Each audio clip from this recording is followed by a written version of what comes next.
우리는 계속해서 누가복음 15장에 나오는 잃어버린 아들을 되찾은 아버지라는 비유를 통해서 은혜를 나누고 있습니다. 이 비유에서 자격 없는 우리에게 사랑과 은혜를 헤프게 쓰시는 하나님을 만날 수 있었습니다. 또 인간의 실존은 집 나간 아들처럼 비참한데 그런 아들이 돌아가서 안식을 취하고 그리고 잔치에 참여할 수 있는 아버지의 집이 있다는 그런 사실을 말씀을 드렸습니다. 오늘 본문은 누가복음 15장 25절부터 32절까지의 말씀입니다. 우리가 계속 봤지만은 누가복음 15장에는 세 가지 비유가 나옵니다.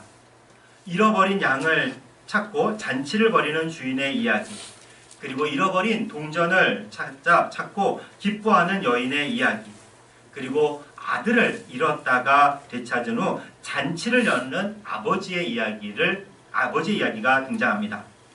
그런데 마지막 비유는 앞에 나오는 두 비유와 약간의 차이가 있습니다. 바로 오늘 본문이 덧붙여 있는데 이것은 가장 큰 차이입니다. 집 나간 작은 아들이 돌아와서 아버지가 기뻐하며 잔치를 벌이는 것으로 이 이야기가 끝나지 않습니다. 마지막 이야기에는 큰아들 이야기가 나옵니다. 이 큰아들은 집을 나간 적이 없습니다. 앞에 나오는 두 개의 이야기와는 조금 다른 구조를 가지고 있습니다. 그러나 이 이야기야말로 그 자리에 있었던 청중에게 예수님께서 하시고 싶었던 말씀이었습니다. 오늘 본문은 아니지만 누가복음 15장 1절부터 3절까지의 말씀을 우리 함께 봉독하도록 하겠습니다. 누가복음 15장 1절부터 3절까지의 말씀을 우리 함께 봉독하겠습니다. 모든 세리와 죄인들이 말씀을 들으러 가까이 나아오니 바리새인과 서기관들이 수군거려 이르되 이 사람이 죄인을 영접하고 음식을 같이 먹는다 하더라. 예수께서 그들에게 이 비유로 이르시되, 이 말씀을 가지고 상황을 좀 재구성해 보면은 이렇습니다. 예수님께서 바리새인들과 또 서기관들과 식사를 하고 있었습니다. 그런데 그 자리에 세리와 죄인들이 와서 함께 자리를 하고 예수님의 말씀을 들었습니다. 아니면 이렇게 생각할 수도 있습니다. 바리새인들과 서기관들이 예수님과 함께 식사하기 위해 그 자리에 왔는데 이미 그 자리에 세리와 죄인들이 와 있었던 상황입니다. 어느 경우에나 문제가 되었습니다. 우선은 바리새인들과 서기관들은 세리와 죄인들과 자리를 함께 하지 않았을 뿐더러 식사를 같이 하는 법이 없었습니다. 세리는 당시 세무공무원이라 할 수 있는데 로마를 위해서 일했고 또 지속적으로 이방인들과 접촉했던 사람입니다. 뿐만 아니라 이스라엘 백성들을 괴롭히던 그런 사람들이었어요. 또 죄인들은 비도덕적 생활을 하거나 불명예스러운 직업을 가지고 있거나 또는 율법에서 금하고 있는 일을 하고 있는 사람들입니다. 세리를 비롯한 창녀, 또 가죽을 다루는 피업공들이 바로 그들입니다. 그런데 예수님은 아무런 거리낌 없이 그들에게 식사를 대접하며 그들과 떠들썩하게 어울리기를 좋아하셨습니다. 이날도 예외가 아니었어요. 근데 이런 모습을 목격한 바리새인과 서기관들은 수군거렸습니다. 쉴 새 없이 불평을 해댔다는 뜻입니다. 아니, 어떻게 죄인들이랑 식사를 할 수 있나? 우리와 같이 거룩한 자들과 식사를 하면서 저런 죄인들을 초청하다니. 우리를 무시해도 도같이나 치곤 저런 사람이 어떻게 메시아를 할 수 있어? 예수님께서 이런 바리새인들과 서기관들의 불평을 모를 리 없었습니다. 그러면서 바로 누가복음 15장에 나오는 비유를 들려주시죠.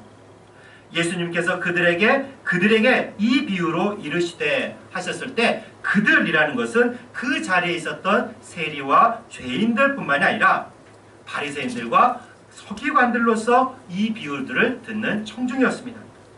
이들에게 말을 합니다. 내가 이렇게 세리와 죄인들과 함께 식사하며 즐거운 시간을 보내고 있는 이유가 이렇다라고 하면서 비유를 말씀해 주시는 거예요.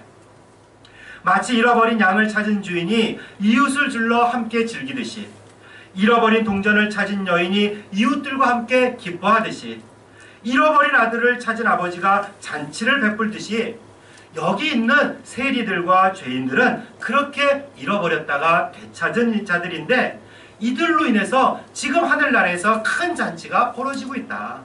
그래서 나도 여기서 이들과 함께 잔치를 베풀고 있는 거다. 이것이 바로 내가 잔치를 여는 이유다. 예수님은 이런 의미를 전달하기 위해서 세 가지 비유를 말씀해 주셨어요. 그럼 바리새인들과 서기관들은 어떻게 되는가? 이들이 구원받고 하늘에서 큰 잔치가 벌어졌는데 지금 여기 있는 바리새인들과 서기관들은 어떻게 되는가? 이런 질문이 자연스럽게 떠오릅니다. 그리고 바로 이런 질문에 대한 답이 오늘 본문이라 할 수 있습니다. 25절부터 우리 27절까지의 말씀을 함께 봉독하겠습니다. 25절부터 27절까지 말씀입니다. 맏 아들은 밭에 있다가 돌아와 집에 가까이 왔을 때에 풍악과 춤추는 소리를 듣고 한 종을 불러 이 무슨 일인가 물은데 대답하되 당신의 동생이 돌아왔음에 당신의 아버지가 건강한 그를 다시 맞아들이게 됨으로 인하여 살진 송아지를 잡았나이다 하니. 아버지가 잔치를 한창 벌이고 있는데 맏아들이 밭에서 일하다 귀가를 합니다. 집으로 가까울수록 흥겹게 떠드는 소리가 납니다. 음악 소리도 들립니다. 그는 집으로 들어가지 않고 종을 불러내 이유를 캐묻습니다. 아버지가 당신의 동생이 돌아와 기뻐하며 잔치를 베풀었다고 알려줍니다. 이러면서 이 형은 안으로 들어가지 않고 밖에 서 있습니다. 이렇게 밖에 서 있는 첫째 아들을 부르러 온 아버지에게 그는 크게 화를 냅니다. 아니, 어떻게 그렇게 자격이 없는 동생을 위해 자리를 베풀 수 있습니까? 그것도 귀한 손님을 위해 예비한 아껴두었던 살진 송아지를 잡아 잔치를 열 수 있습니까? 하면서 정말 노발대발한 겁니다. 그래도 아버지는 큰아들에게 동생은 죽었다 다시 찾은 아들이라 하면서 잔치를 벌이는 이유를 말씀해주고 있습니다. 집을 나간 둘째가 세리와 죄인들, 이방인들을 뜻했다면 여기에 등장하는 첫째 아들은 바로 바리새인들과 서기관들을 말합니다. 그런데 이 첫째 아들이 화를 냅니다. 아니, 어떻게 그런 아들을 위해서 잔치를 베풀 수 있습니까? 왜 그 아들을 다시 맞아주셨습니까? 그런데 도대체 왜 화를 내는 걸까요? 28절부터 30절까지 말씀을 우리 함께 봉독하겠습니다. 28절부터 30절까지 말씀입니다. 그가 노하여 들어가고자 하지 아니하거늘 아버지가 나와서 권한대 아버지께 대답하여 이르되 내가 여러 해 아버지를 섬겨 명을 어김이 없거늘 내게는 염소 새끼라도 주어 나와 내 벗으로 즐기게 하신 일이 없더니 아버지의 살림을 창녀들과 함께 삼켜버린 이 아들이 돌아오매 이를 위하여 살진 송아지를 잡으셨나이다. 28절에 그가 노했다라고 성경은 기록하고 있습니다. 집에 들어가기를 거절하고 아버지가 결국 밖으로 나와 들어가자고 말을 합니다. 그러나 그는 집 밖에서 화를 내면서 말을 이어갑니다. 여기서 노했다라는 표현은 이 코를 벌름거리면서 화를 주체하지 못하는 그런 모습입니다. 그동안 깊이 쌓였던 분노를 표출하는 겁니다. 왜 이렇게 화가 났을까요? 왜 그동안 지금까지 분노가 축적되었을까요? 우선 29절에서 큰아들은 이렇게 말합니다. 자신은 아버지를 섬겼고 명을 어긴 적도 없다고 말합니다. 이런 나를 위해서 잔치를 열어주신 적이 없는데 아버지의 생명과 같은 재산을 탕진한 둘째 아들을 위해서 귀한 송아지를 잡고 잔치를 벌이다니 그로서는 도저히 용납할 수 없었습니다. 첫째는 둘째 아들처럼 집을 나간 적도 없고 아버지 재산을 축낸 적도 없었습니다. 아버지 말씀에 늘 순종했고 시키는 일도 꼬박꼬박 다 했습니다. 낮이면 들에 나가 일도 열심히 했죠. 그런데도 염소 한 마리 내주면서 파티를 즐기라고 한 적이 없다고 큰아들은 불평을 합니다.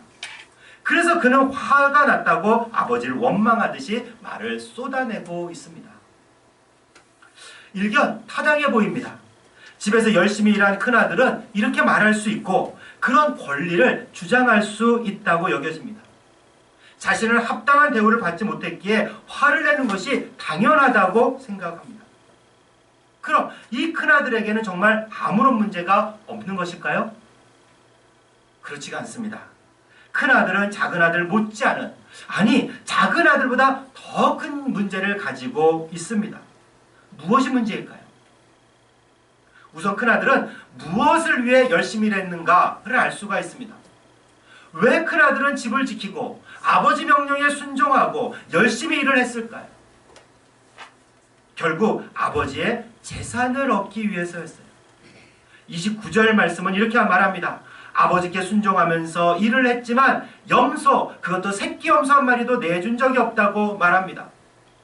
종국의 큰아들이 원했던 것은 적절한 보상이었습니다. 열심히 일한 대가를 큰아들은 바랬습니다. 그런데 아버지는 그런 대가나 보상을 해주지 않았다고 원망을 하고 있는 거예요. 그는 아버지를 사랑해서 일을 한 것이 아닙니다. 아버지 뜻을 쫓아 일을 한 것이 아닙니다. 아버지를 기쁘게 하기 위해 일을 한 것이 아니었어요. 아니, 아버지의 뜻이 무엇인지조차 몰랐습니다. 그가 아버지의 뜻을 알았다면, 매일같이 동구 밖에 나가시는 아버지가 무엇을 원하는지 알았다면 그는 집에 있을 수 없었을 겁니다. 아버지는 매일같이 동생이 오기를 기다렸기 때문이죠. 그렇다면 아버지의 뜻을 아는 큰 아들이라면 연로한 아버지를 대신해서 집 나간 동생을 찾아 나서야 했습니다. 그것이 아버지의 뜻이었기 때문입니다. 그러나 그는 그렇게 하지 않았습니다. 그는 그냥 집에서 열심히 일을 했습니다. 무엇을 위해서 일을 했나요? 아버지를 위해서? 아버지를 기쁘게 해드리기 위해서? 동생은 집을 나갔지만 자기는 아버지를 모시고 살 것이라는 것, 이런 것을 보여주기 위해서? 안타깝게도 그것은 아니었습니다. 모든 것이 다 자기 자신을 위해서였어요. 자기에게 돌아올 재산을 위해서 그는 열심히 일을 하며 아버지를 섬겼을 뿐입니다. 그런데 이렇게 재산을 위해 열심히 일을 했는데 돌아오는 것이 없었어요. 아니, 오히려 일을 안 하고 집을 나가 재산을 탕진한 작은 아들을 위해서 귀한 살찐 송아지를 잡았다니 말이 안 되는 일이었습니다. 아버지의 행동은 불공평했습니다. 아버지는 공의롭지 못한 겁니다. 작은 아들을 받아주어서도 안 되고요. 살찐 송아지는 당연히 큰 아들의 차지가 되어야 했습니다. 집에서 열심히 일한 자신에게 주어져야 마땅했습니다. 그리고 이런 권리를 주장할 그런 권리가 나에게는 있다고 큰아들은 생각을 했죠. 그런데 큰아들은 자신이 노예처럼 일을 했다고 말합니다. 29절에 여러의 아버지를 섬겨라고 했을 때 이 섬긴다는 말은요, 신약 성경에 기록된 헬라 말로 풀어보면은 노예처럼 일을 했다는 그런 뜻입니다. 첫째, 큰아들은 아버지의 아들로서 일을 한 것이 아니에요. 노예처럼 일을 했어요. 노예가 일을 할 때 기쁘겠습니까? 마지못해 죽지 못해 일하는 것 아니겠습니까? 여기서 혹 이렇게 생각하시는 분들이 있을지 몰라 말씀드립니다. 사도 바울도 자주 자기 자신을 그리스도의 종이라 표현하지 않았나요? 여기서 근데 종이라는 것이 바로 노예를 말합니다. 그럼 사도 바울 역시 억지로 사역하고 억지로 복음을 전했다는 뜻인가? 그런 말이 아닙니다. 사도 바울이 자신을 그리스도의 종이라 할 때 이제 나는 죄의 노예가 아니라 그리스도의 종으로서 그분께, 그리스도께 온전히 순종하겠다는 그런 의미예요. 오늘 큰아들이 쓴 단어는 아버지께 순종했다는 말이 아닙니다. 이미 말씀드렸지만 그는 아버지의 뜻과는 거리가 너무나 먼 아들이었습니다. 겉으로 보기에 순종하는 것처럼 보이지만 그렇지 않았어요. 단지 스스로 생각하기에 노예처럼 열심히 때론 비참하게 일을 했다는 의미였어요. 도대체 무엇을 위해 이렇게 일을 했나? 큰아들은 아버지를 위해서도 아니고 더구나 아버지를 사랑해서도 아니고 아버지의 뜻을 쫓아서 기쁘게 일한 것도 아니었습니다. 무엇보다도 자기 자신을 위해서, 그리고 자기 자신에게 올 재산을 위해서 일을 할 뿐이었죠. 당연히 아버지를 위해서 동생을 찾겠다는 그런 생각은 할 수조차 없었던 겁니다. 그런데 이것이 그렇게 큰 죄입니까? 하는 생각이 듭니다. 큰아들이야말로 특별히 나쁜 것을 한 적이 없습니다. 작은 아들처럼 아버지의 재산을 요구하면서 아버지 이름에 먹칠한 것 아닙니다. 재산을 낭비하지 않았습니다. 오히려 열심히 일해서 아버지의 재산을 불렸을 수도 있습니다. 그런 큰 아들이 아버지에게 재산을 요구하는 것은 당연한 것 아닙니까? 아버지도 그런 큰 아들에게 재산을 주는 것이 마땅하지 않나요? 피터 셰퍼라는 작가가 쓴 아마데우스라는 희곡이 있습니다. 이 아마데우스는 하나님의 은혜를 말하는 그런 책들을 읽다 보면은 이 작가들이 한 번쯤은 꼭 언급하는, 인용하는 유명한 작품입니다. 우리는 영화로 많이 알려져 있죠. 이 아마데우스는 천재 작곡가 모차르트의 중간 이름입니다. 그 이름이 하나님이 사랑하는 자라는 뜻이에요. 모차르트가 활동하던 당시에 살리에르라는 작곡가가 있었습니다. 영화나 연극을 보신 분은 아시겠지만 이 살리에르는 매우 독실한 기독교 신자였어요. 물론 그때 당시엔 다 기독교 신자라고도 할 수 있지만 매우 독실하고 신실했던 사람입니다. 그는 경건하게 살면서, 그리고 여자들과 방탕한 생활도 아니했고 선한 일을 많이 했고 특히 빈민을 많이 도와주었죠. 정말 칭찬받아 마땅한 일들입니다. 그런데 그가 왜 이런 일을 했는가? 그가 어렸을 때 이런 기도를 합니다. 잠깐 인용해보면 이렇습니다. 나는 소년이 생각할 수 있는 가장 오만한 기도를 몰래 올리곤 했다. 주여, 저를 위대한 작곡가가 되게 하소서. 음악으로 주의 영광을 찬미하게 하시고 저도 칭송받게 하소서. 사랑하는 하나님이여, 제가 온 세상에 유명해져 불멸의 존재가 되게 하소서. 제가 죽은 후에도 제 작품이 사랑받고 제 이름이 영원히 회자되게 하소서. 그 대가로 저는 주께 제 순결과 근면함과 가장 깊은 겸손과 삶 전체를 드리겠나이다. 또한 사람들을 최대한 돕겠나이다. 아멘 또 아멘. 이 기도처럼 살리에르는 그렇게 살아갑니다. 경건한 생활을 했고요. 무상으로 음악을 가르치기도 했고 어려운 사람들도 많이 돕습니다. 그런데 이 살리에르가 모차르트를 만나면서 그 신앙을 잃어갑니다. 모차르트는 방탕했지만 하나님께서 그에게 놀라운 재능을 주셨기 때문입니다. 자신이 그토록 원했던 그 재능을 얻으려고 기도하고 경건하고 순결한 삶을 살아왔지만 그 재능을 결코 얻을 수 없었어요. 아니, 그런데 모차르트처럼 방탕하게 살아가는 저런 인간에게 저런 재능을 주시다니 살리에르는 도저히 이해할 수가 없었어요. 그러면서 그는 분노하며 하나님께 이렇게 말합니다. 이제부터 당신과 나는 적입니다. 이 말을 하고 그는 신앙을 떠납니다. 오늘 본문과 같은 맥락 아니겠습니까? 허랑방탕하게 아버지 재산을 말아먹은 동생을 위해 잔치가 베풀어집니다. 자신은 그렇게 열심히 일했는데도 돌아오는 것은 없다고 생각했어요. 결국 큰아들은 아버지에게 분노합니다. 아버지, 그러시면 안 됩니다. 불공평합니다. 불공정합니다. 나에게 주어야 할 살찐 송아지를 왜 저 배은망덕한 작은 아들에게 주십니까? 그것은 잘못됐습니다. 무엇이 문제겠습니까? 큰아들이 또는 살리에르가 무슨 죄를 범하고 있는지 보이십니까? 그는 아버지를 수단으로 삼고 있습니다. 하나님을 이용해서 자기의 이기심을 채우려 하는 겁니다. 살리에르는 명예를 채우려 합니다. 큰아들은 아버지의 재산을 얻으려 합니다. 모차르트와 작은 아들은 자격이 없고 살리에르와 큰아들은 자격이 있다고 생각을 해요. 살리에르와 큰아들에게 상을 주어야 공정하고 공의로운 것인데 아니 어떻게 방탕한 아들에게 줄 수 있냐고 따지고 있습니다. 아버지가 틀렸습니다. 하나님 잘못된 겁니다. 이렇게 자기 생각대로 되지 않았다고 아버지에게 분노해도 되는 거겠습니까? 하나님이 불의하다고 하면서 원망해도 되는 겁니까? 그렇다면 도대체 누가 하나님이고 누가 아버지이겠습니까?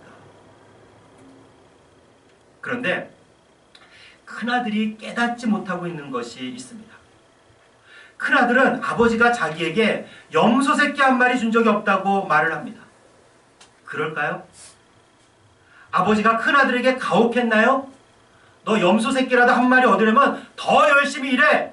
라고 이렇게 말씀하셨나요? 그렇지가 않습니다. 31절과 32절 말씀을 함께 봉독하겠습니다. 31절과 32절 말씀입니다. 아버지가 이르시되 예 너는 항상 나와 함께 있으니 내 것이 다 내 것이로되 이 내 동생은 죽었다가 살아났으며 내가 잃었다가 얻었기로 우리가 즐거워하고 기뻐하는 것이 마땅하다 하니라. 너는 항상 나와 함께 있으니 내 것이 다 내 것이야. 이미 큰 아들은 모든 것을 다 가진 아들이었어요. 아버지의 모든 재산은 다 큰아들 것입니다. 이미 다 가졌습니다. 그런데 아버지는 큰아들에게 자격이 있어서 그 재산을 주었나요? 그렇지 않습니다. 앞서 살펴보았지만 그는 아버지보다 재산에 관심이 더 많은 아들이었어요. 그런 그에게도 자격이 없는 것은 똑같았습니다. 또 일을 열심히 한 대가도 아니었어요. 큰아들이 열심히 일을 했기 때문에 그에 대한 보상으로 주어지는 것도 아닙니다. 단지 아버지와 함께 있기 때문에 받을 수 있는 재산이었습니다. 큰아들은 이미 이런 은혜를 받은 자였어요. 그런데도 그는 그 은혜를 누리지 못했던 겁니다. 기쁘게 일하지 않았습니다. 노예처럼 억지로 일을 할 뿐이었습니다. 심지어 잔치가 벌어졌는데도 아버지를 따라 들어가 즐기지도 못했습니다. 아버지의 은혜를 깨닫지 못했기 때문이죠. 아니, 그런 은혜를 부당하다고 큰아들은 생각했습니다. 예수님은 바로 이런 모습을 바리새인들과 서기관들에게 보셨습니다. 그러면서 예수님은 그들을 잔치 자리에 초대하십니다. 함께 즐기고 누리라는 말씀이에요. 우리는 어떻습니까? 둘째 아들과 같이 멀리 떠났다가 돌아와서 신앙생활을 해오신 분들이 있습니다. 또는 오래전서부터 이 자리를 지키며 계셨던 신앙인들도 있습니다. 모두가 하나님의 은혜입니다. 자격 없는 자에게 부어주시는 헤프신 하나님의 사랑 덕분이었습니다. 그런데 이제 이런 은혜를 다 잊지는 않았습니까? 어느새 하나님과 함께하는 기쁨을 누리지도 못합니다. 하나님의 뜻을 분별하지도 못합니다. 열심히 봉사하고 섬기기는 하지만 은근히 그에 대한 대가를 바라고 있습니다. 받을 자격이 있다고 생각을 합니다. 자기 의를 내세워 자기 순종을 내세워 하나님께 너무나 당당하게 요구합니다. 하나님께 기도는 하지만 응답이 더디다고 내 뜻대로 응답이 되지 않을 때는 분노를 일으키기도 합니다. 다른 이들에게 베푸시는 하나님의 은혜가 부당하다고 생각을 합니다. 근데 이 모습은 내 안에 있는 큰 아들의 모습, 내 안에 있는 바리새인의 모습이 아니겠습니까? 사랑하는 교회 여러분, 내 안에서 이런 큰 아들의 모습이 보이거든 자격 없는 자에게 베푸시는 하나님의 은혜를, 하나님의 헤프신 사랑이 아니면 나는 여기에 있을 수 없는 자임을 다시 한번 기억해내고 또 하나님의 은혜와 사랑을 깊이 묵상해야 할 때입니다. 그래서 주님께서 베푸신 잔치에 참여해서 주님과 함께 기쁨을 누리시는 여러분과 제가 되기를 주님의 이름으로 축원합니다.